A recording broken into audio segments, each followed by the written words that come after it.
Welcome to London Uncensored, a city of hidden tunnels, secret histories, and surprising truths you've never seen before. Here are 15 shocking facts about London that will change the way you see it. Ready? Let's go deep.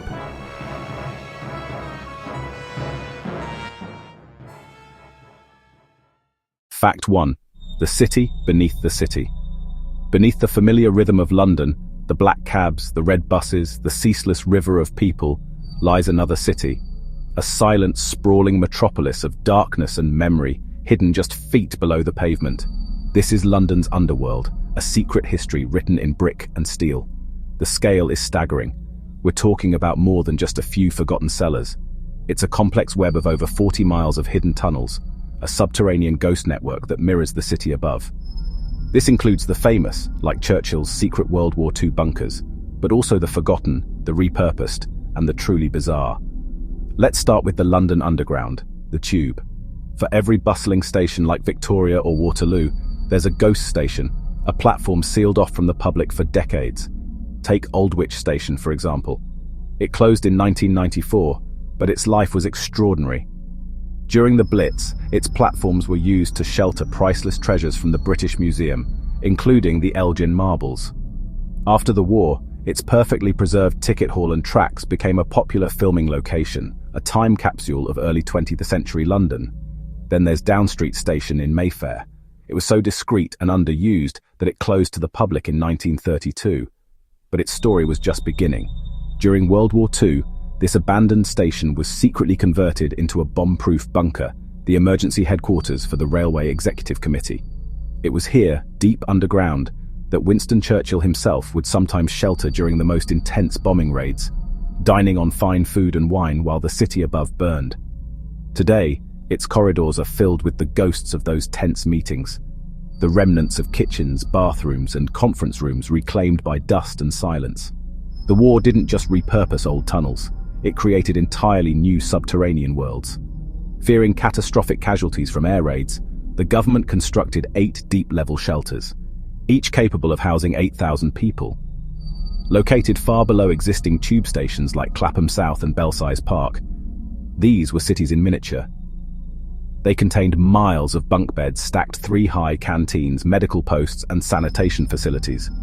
For a few shillings a week, Londoners could escape the nightly terror of the Blitz, creating a strange, troglodytic community. After the war, these vast caverns were used for everything from archival storage to temporary housing for Caribbean migrants arriving on the HMT Empire Windrush.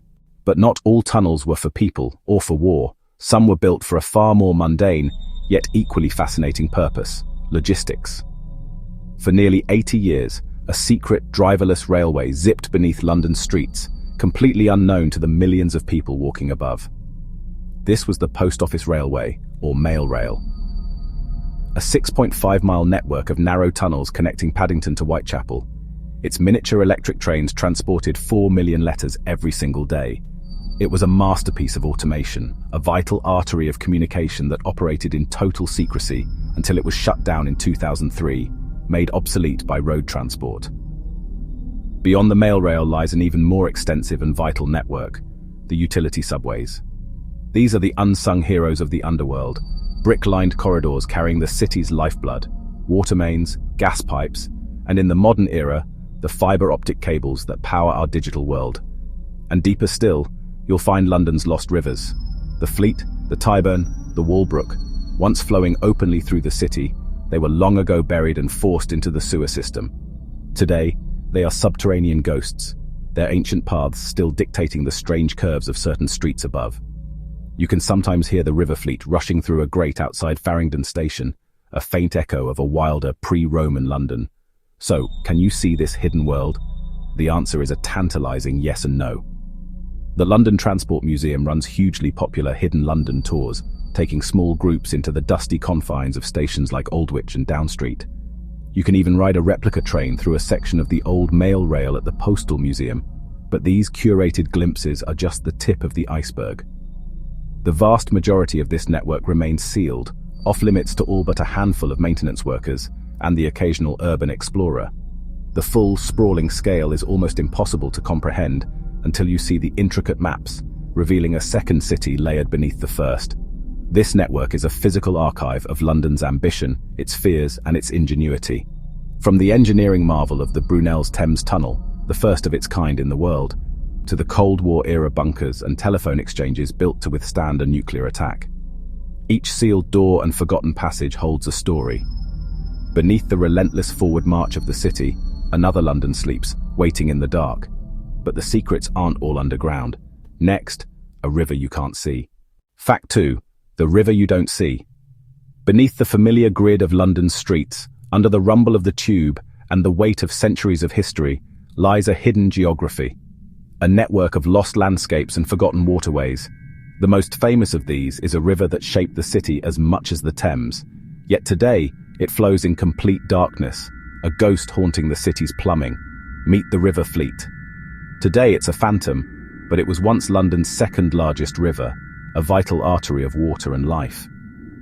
Its story begins not in the city's grimy centre, but in the green heights of Hampstead Heath, where two streams rise from natural springs. These streams trickled south, merging in Kentish Town to form a single, powerful current.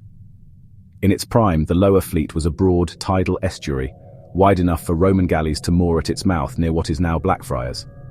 Its very name, derived from the Anglo-Saxon fleot for a tidal inlet, speaks of a time when it ebbed and flowed with the pulse of the North Sea, a wild and untamed feature of the landscape. For centuries, the Fleet was the engine of North London. Its steady current powered watermills for grinding corn, giving us names like Turnmill Street. Its banks were a hive of industry. Tanneries soaked hides in its waters, butchers discarded offal into its flow, and dyers stained its currents with vibrant toxic colours. It was the city's industrial drainpipe, a convenient, free-flowing sewer. But this utility came at a terrible cost. By the 17th century, the once clear river had become a festering, stinking ditch. It was so notoriously foul that the poet Alexander Pope immortalized its filth in his 1728 satire, the Dunciad, describing it as a place where disemboguing streams of sable mud flowed. The Fleet was no longer a river. It was a public health crisis waiting to happen, a thick, black sludge choked with animal carcasses, human waste, and industrial poison. The smell, especially in the summer heat, was said to be unbearable, a miasma of decay that hung over entire districts. As London grew, the problem of the Fleet could no longer be ignored. The solution was as drastic as it was ambitious: to make the river disappear. The Great Cover-Up began in stages. The first sections were arched over in the 1730s to create a new market, but the final act came during the Victorian era.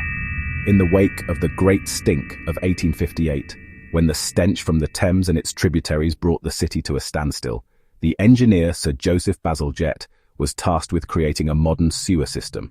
The Fleet was a key part of his grand design. It wasn't destroyed, but rather tamed and imprisoned. An army of navvies descended into the foul trench, encasing the river within magnificent cathedral-like brick tunnels. These subterranean aqueducts, marvels of Victorian engineering, channeled the Fleet's flow, integrating it into the city's new sewer network. Above ground, the land was reclaimed. Streets were paved, houses were built, and soon, all visible trace of the river was gone. It had been swallowed by the city it once served. But a river is not so easily erased. The Fleet still flows, a secret known to the city's infrastructure.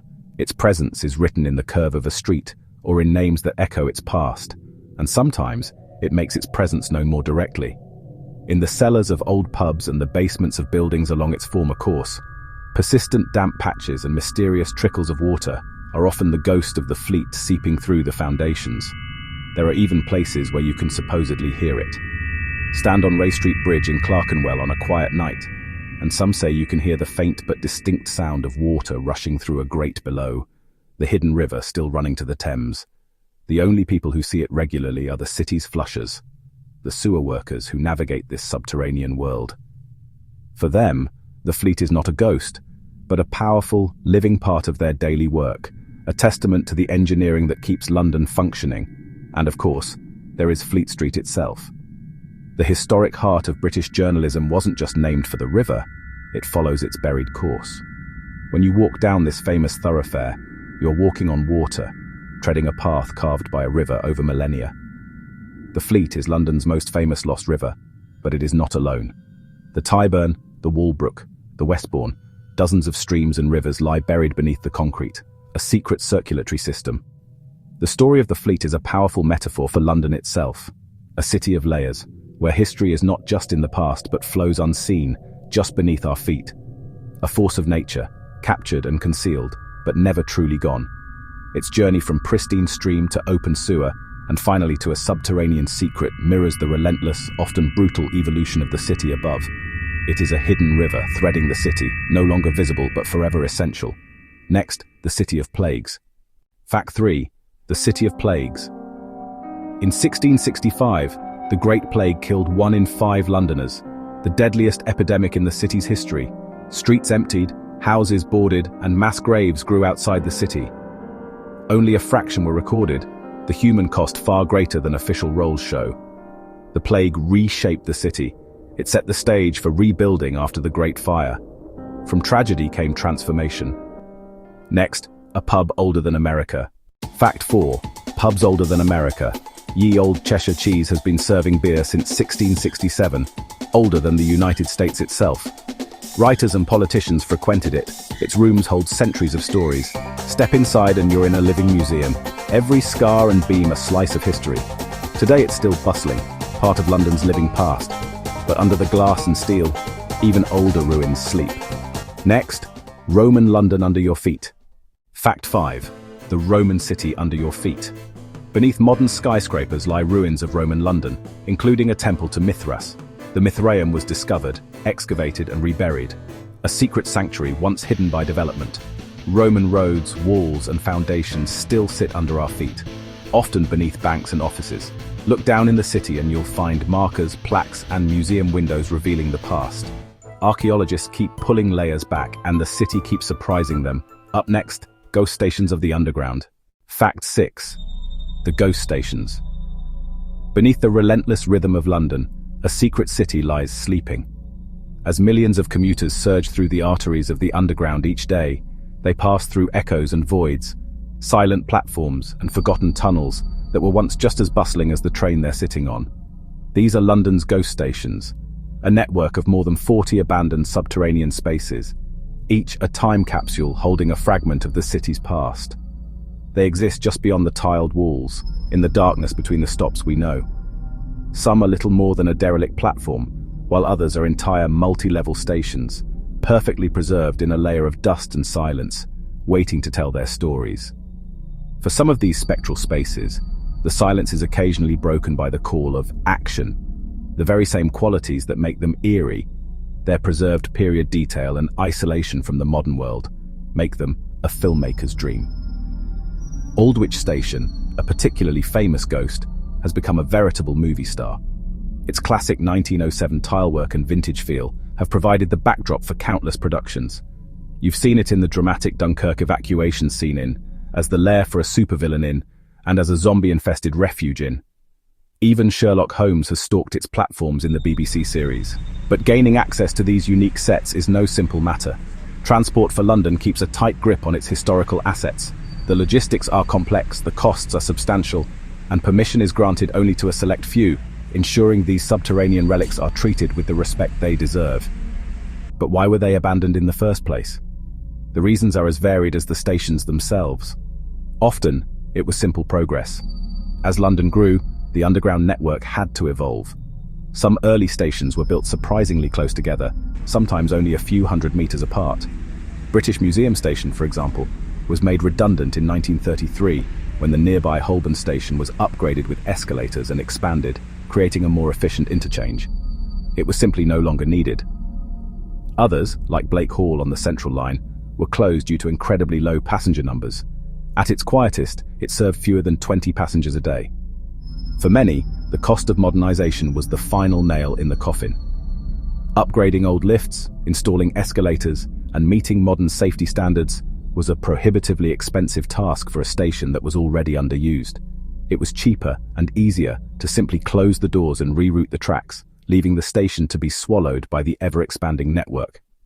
Perhaps the most fascinating chapter in the story of the ghost stations was written during the Second World War. When the Blitz rained terror on London, the underground became the city's shield.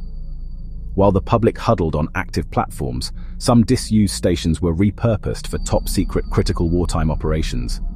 Down Street Station, nestled in Mayfair and closed in 1932, was transformed into a bomb-proof bunker. It became the covert headquarters for the Railway Executive Committee, which coordinated Britain's railways, and even served as a temporary shelter for Prime Minister Winston Churchill and his war cabinet, before the cabinet war rooms were fully operational. Behind a disguised entrance, this former public space was a warren of offices, meeting rooms, dormitories, and even a kitchen, all protected beneath layers of concrete and steel. Elsewhere, Brompton Road Station was sold to the War Office and became a command centre for London's anti-aircraft defences. Other deep-level tunnels were used to store priceless national treasures, protecting the Elgin marbles and artworks from the British Museum and the Tate Gallery from the bombs falling above. These stations weren't just abandoned, they were patriots serving the country in its darkest hour. While some stations have found new life in film or history, others are truly lost, sealed off from the world entirely. Their entrances at street level have been demolished, built over, and forgotten, yet deep below, their platforms remain. Passengers on the Northern Line between Angel and Old Street can still catch a fleeting glimpse of the ghostly platforms of City Road Station if they press their face to the window and stare into the darkness. It's a blink and you'll miss it moment, a brief spectral flash of a world left behind. It is in these dark, forgotten corners that legends are born. The Underground has its share of ghost stories, from the phantom of William Terrace at Covent Garden to the screaming spectre of Anne Naylor at Farringdon. It's easy to imagine how the profound silence and oppressive darkness of a truly abandoned station could play tricks on the mind, fueling tales of spectral commuters waiting for trains that will never arrive. For the curious, however, there is a way to step into this hidden world. The London Transport Museum's Hidden London Tours offer a rare and coveted opportunity to explore some of these incredible locations. Led by expert guides, visitors can descend into the dust-filled quiet of stations like Aldwych or Down Street. It's an utterly atmospheric experience. The air is cool and still, thick with the smell of damp concrete and decades of settled dust. As your eyes adjust to the dim light, you see history perfectly preserved. Faded posters advertising long-gone theatre shows and Bovril beef extracts still cling to the walls. The original signage, the intricate tile patterns, the very layout of the platforms, they all combine to offer an eerie window into the daily lives of past commuters. It feels less like a tour and more like time travel, a tangible connection to the London of yesteryear. These old ads and signs aren't just decoration. They tell a story of the city that used to be. These ghost stations are more than just abandoned infrastructure. They are a secret archive of London's history, a silent testament to its resilience, evolution, and its hidden depths.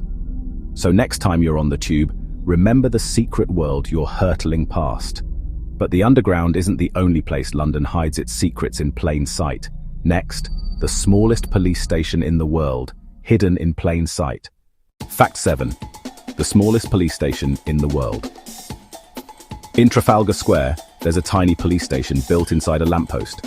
It was installed in the 1920s to monitor traffic and deter crime, an ingenious bit of urban design. Today, it's a curious landmark. Small, practical, and strangely charming. London is full of little surprises if you know where to look. Next, the Great Fire. Fact 8. The Great Fire of 1666. The blaze destroyed 13,000 houses, but only 6 people were officially recorded dead. The low recorded death toll is puzzling. Records were inconsistent, and many victims were likely uncounted. What followed was a rebuilding that changed London's skyline forever. The Great Fire shaped regulations, streets, and architecture. Traces remain in street plans. Artifacts and museum exhibits keep the story visible. Next, secrets beneath Buckingham Palace. Fact 9. Buckingham Palace's secrets. There are hidden tunnels beneath Buckingham Palace, some allegedly leading to Parliament and Clarence House. Official maps are limited, but rumours and occasional access reports hint at subterranean connections. Service tunnels help staff move and secure the palace away from public view. During state events, hidden passages and secure routes are crucial for logistics and safety. Whether those tunnels directly connect to Parliament? Theories persist. Secrecy and ceremony go hand in hand in royal spaces. Next, a legend about ravens at the Tower. Fact 10. The Tower's ravens. A legend says if the ravens leave the Tower of London, the kingdom will fall, so they keep at least 6 there at all times. Keepers care for them, and the birds have become living symbols and tourist icons. The superstition is centuries old, and the raven's presence is treated seriously. They're quirky, slightly mysterious, and an essential part of the tower's character. Whether omen or attraction, they connect modern London to its myths. Next, an execution spot you walk over today. Fact 11. The execution spot you walk over. Outside St. Paul's, thousands were executed. Today, commuters walk past without knowing. Beneath the polished steps and cafes lie grim memories of public punishment. Occasional plaques and museum displays hint at what once happened here. Historians piece together names and stories from parish rolls and court records. It's a reminder that modern places carry many past lives underfoot. Next, the river that nearly chased Parliament from the city. Fact 12. The River of Sewage. In the 1800s, the Thames was so polluted it caused the Great Stink. Parliament nearly fled the city. Engineers like Joseph Bazalgette designed a new sewer system to save the city. Their work reshaped London's sanitation and public health forever. Today, the Thames is cleaner, but its past still smells in the city's history. Next, a whisper you can hear 100 feet away. Fact 13. The Whispering Gallery. In St. Paul's Cathedral, a whisper against the wall can be heard 100 feet away. The dome's acoustics carry sound along curved surfaces, a physics trick you can test yourself. It's a small wonder amid the cathedral's grandeur. Next, the hidden clubs and societies of London. From Freemasons to private clubs, London has a secretive social history. Fact 14. London's secret societies. From Freemasons to hidden clubs, London has long been home to mysterious secret groups. Some groups kept philanthropic aims, others thrived on exclusivity and influence. Membership could mean access to power, to networks, and to parts of the city closed to outsiders. Rumor and conspiracy swirl around these societies. Truth is often more mundane. Historians peel back myth to find the social realities behind the secrecy. Next, a hidden city of the dead, Highgate Cemetery. Fact 15. The hidden city of the dead. Highgate Cemetery is home to more than 170,000 graves, with catacombs and Gothic tombs that feel frozen in time. Victorians built grand memorials, an underground city of remembrance. Today it's a place of history, art, and quiet reflection. London isn't just Big Ben and Buckingham Palace. It's a city of secrets, scandals, and stories you won't find in the guidebooks. This is London, uncensored. If you enjoyed this video, don't forget to like, subscribe, and hit the bell for more hidden stories from London and beyond.